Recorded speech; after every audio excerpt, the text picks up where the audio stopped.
جناب پیغمبر صلی الله علیه و سلم فرمودند بسیاری اهل جنت کسایی را دیدم که اونها در این دنیا خشن گشنه موندن. من میدونم که هیچ کس گشنه نیست. امروز تمام جا پر رای. خشا به حال انسانی که دوشنبه و پنجشنبه روزه داره. خشا به حال انسانی که یک روز روزه میگیره یک روز میخوره. صاحب کتاب هدایت 16 سال روزه دار بوده، نفل فرض. اونها به علم رسیدن. کسی کم خوره خدا او را دانا میکنه. کسی بسیار روزه گیره خدا او را عالی میکنه. یکی از انمی یک ماه شریف رمضان اگر ما روزه مونه با تمام انامون مانعه هایی که روزه را فاسد میکنه، اکثریت چیزی که روزه را فاسد میکنه ای زبانه. در حضور نبی کریم صلی الله علیه و سلم یکی از صحابه آمد 6 تا فحش داد. یکی از زبانش که به بیزه برآمد، حضرت طبق خرما را گرفتن در پیش موندن، گفتن بخیر، گو روزه دارم، گو روزه بد نموند. اکثریت چیزی که روزه را میشکنه چی بده برادرها؟ این ای زبان بده. بسیاری مردم همین روز تا بگه خشک گشنه میمونه، تشنه میمونه، لیکن ای تمام آزار زبان چقه میشه و روزه نداره. روزه را اصلا ثوابش فساد میکنه این اعمال های چه فساد زبانی.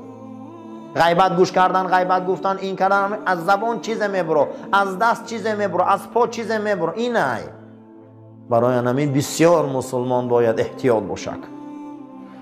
و در این زمان هم در زمانی پیش هم در هر یک دور و زمان دوستای صمیمی به حد کمن. خشا به حال انسانی که این چیز غنیمت میدونه و رفیق دوست از دست نمیتیه. بعد از دست دادن دوست به ما به قدر دوست میرسیم. بعد از دست دادن دوست به ما به قدر این نعمت ها میرسیم که دیگر دیر میشود.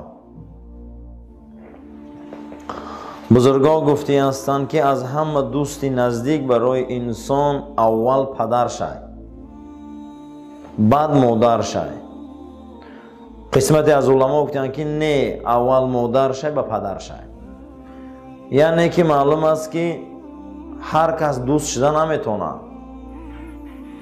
دو چیزی بزرگ وقتی که انسان از دست میتیه و به قدرش میرسه دیر میشوه. برای همین غیر این پدر و مادر هر کسی که ما و شما را در دین غم میخوره و دوستی ما. این حدیث حضرت عمر رضی الله تعالی عنه گو کسی که در دین غم شما را میخوره و دوست شما. بعد از او گفتند که کسی که در این دنیا برای منفعت و برای مشقت و برای رحمت و برای عذاب شما غم میخوره و هم دوست است. حضرت عمر رضی الله تعالی عنه فرزندشان عبدالله را نصیحت کردند که بچم عبدالله، کسی تو را در دین کمک نمیکنه، کسی تو را در دین نصیحت نمیکنه، کسی تو را در دین منفعت نمیرسانه و در تو دوست نیست، دور شو که وی ضررش در تو میرسه. برای همین بعد پدر و مادر چیزی که برای ما خیلی نزدیکه این رفیقای دینی است. اگر کسی که ما را نماز خوان کرد و دوستی ما است، کسی که ما را قرآن خوان کرد و دوستی ما است، کسی که ما را حرام و حلال نشان داد و دوستی ما است، کسی که ما را شریعت تعلیم داد و دوستی ما است، غیر این گو حضرت دور باشه که ضررش میرسه. برای همین دوستی خوبه هیچ محل برادرها غنیمت دانه ای دست نتی که خیلی دوستا در حیات برای ما و شما ایسر 1000 آدم یک آدم پیدا میشن. در مسیر زندگی ما که 30 و 40 و 50 و 60 و 70 سال شده است بسیار مانه بینیم که ایسر 1000 دوست ما کنی کدامش در دین ما رو نصیحت کرده. این همینجا معلوم میشه کدامش که در ما غم دین خوردن ما دوست داریم. ما مسلمانیم. یکم دوستی خوب از دست نتیم. دویم عزیزان مکانی خوبه. خشا به حال انسان هایی که نمازشان در مکه خوانند. خشا به حال انسان هایی که نمازشان در مسجد بیت المقدس خوانند. خشا به حال انسان هایی که نمازشان در مسجدهای جامع خوانند. خشا به حالشان.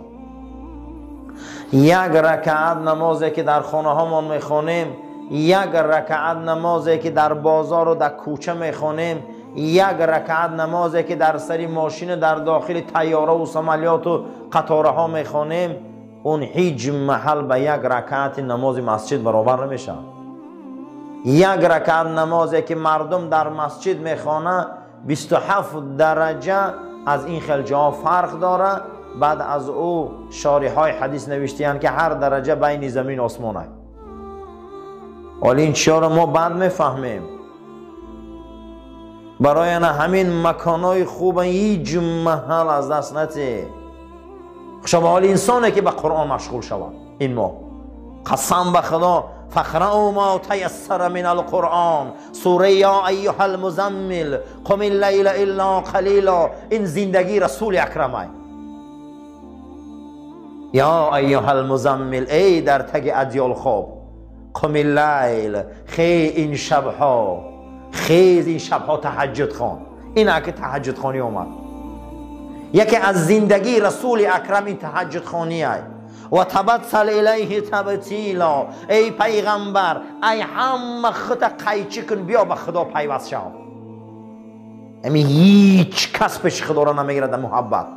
و تبتل الیه تبتیلا، خط قیچی کن. قسم به خدا بعد منه حبستن در لحد قطی کیم. آقا برای همون زنی که یک عمر مهنت کردیم قطی ما نمیدونم اونجا، برای همون فرزند یک عمر مهنت کردیم قطی ما نمیدونم. خیلی میدونیم امر شرعی امر رسول است. قسم به خدا همش بزرگ خدا است. بیا خدا را قپیم.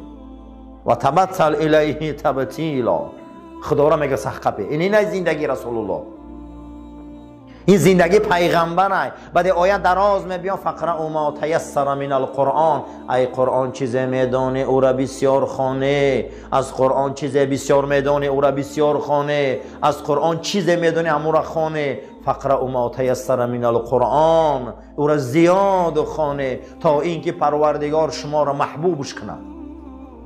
انک مای قرآن آمد. هر کسی وظیفه کنه سوره قل هو الله را، هر کسی وظیفه کنه سوره قل یا را، هر کسی که وظیفه کنه سوره ناس و فلق، اینا وقتش آمد. یک ماه انا بینین که در یک ماه رمضان رسول اکرم صلی الله علیه و سلم از غار حرا بیرون نمیبرآمدند. یعنی نیم ساعت خداشین، نیم ساعت. من حاضر از ساعت 10 میکنیم تراویح گفتن رنگ زنک باری مردم گریه داره که ما 10 تا تراویح میخونیم. 9 دمانشن 9 نیم دمانه چی ما کار میکنیم، ما پاهمون درمنده خیلی خونتون دخونه. پیغمبر ما 30 روز ای غار حرا بیرون نمیبرآمد. این همینجا مسلمانی سر میشود. این خوب با قرآن مشغول شوی. اهمی 10 تا 11 و 15 بده در 1 ساعت و 15 منوت با خدا شیشتند. اینا غیرت ندارن. اینا قدی کجا اسلام پیش میبری؟ اینا قدی چخیل بایمید میشی؟ کجای همیاد بایمید میشی اکنون؟ وقتی ای قرآن میگریزی، وقتی ای ختم میگریزی، تا کی میگریزی ای قرآن؟ تا کی ای زندگی رسول الله میگریزی؟ همیه زندگی آخه این بسیار کاری شتره، کاری سیاه. و ما یکون شتره میقه بار میکشیم، ما یکون سطور خره میقه بار میکشیم. من نمیدونم. یک ماه آمده تمام بزرگان رسول ما در یک ماه تمام کار بس میکرده. هیچ گم ندارم. برکت الله میتیه یا نه؟ کسلی را کی میتیه؟ ریسک کی میتیه؟ زندگی را کی پیش میبره؟ قسم به خدا از یک بلای دست سرت بیاره کن 10 ساله جمع کردگی دم تبابت میزنی. برای همین این ماه هست که اگر شما قدرش دانی به علم رسه، آخرش خدا میگه یرشدون. خداش میگه یرشدون. اگر شما این ماه قدرش دانی میگه شما پنجه میزنید. بدونی رشد میکنه، پنجه میزنید. بعد از رمضان برآمدن قسم به خدا بسیار انسان ها پنجه میزنن زندگیشون پیش میره. حالا همه اگه تماشا کنه چقدر زندگیاتون برکت پیدا میکنه در یه ماه. ولی پول میباره، زندگی میباره، کسلی نمیشه خانه هاتون در بیماری نمیشه. انشالله یک ماه همین خیلی میگذره یک سر میبرداری عید شده با زیغ میشه که رمضان رفت.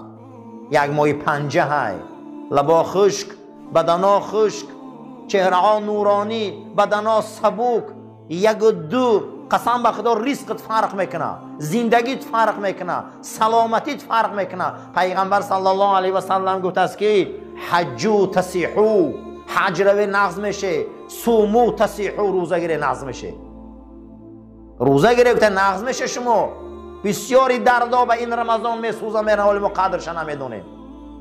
یعنی فلسفه های رمضان بین، تقوا، شکر، علم، پنجه زدن. بیخم اگراد دورو میپرته پگه اگراد چی میزنن؟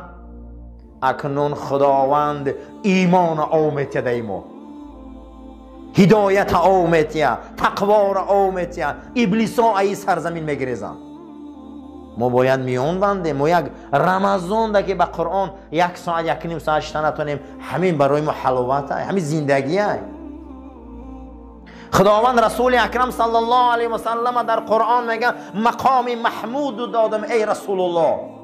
من تا میگه مقام محمود دادم که در همون مقام تو رسیدی که هیچ که رسیدگی نیست. به چی دادگی بدهی؟ از بسیار در قیام ایستادن پنجه های حضرت برام میکره. امی سلمه مادرمان میگه بقره را میخوان، آل عمران را میخوان، سوره نساء را میخوان. من میگفتم که پیغمبر رکوع میره، رکوع ده نمیرفت. ولی چی نمازه این نمازی ما؟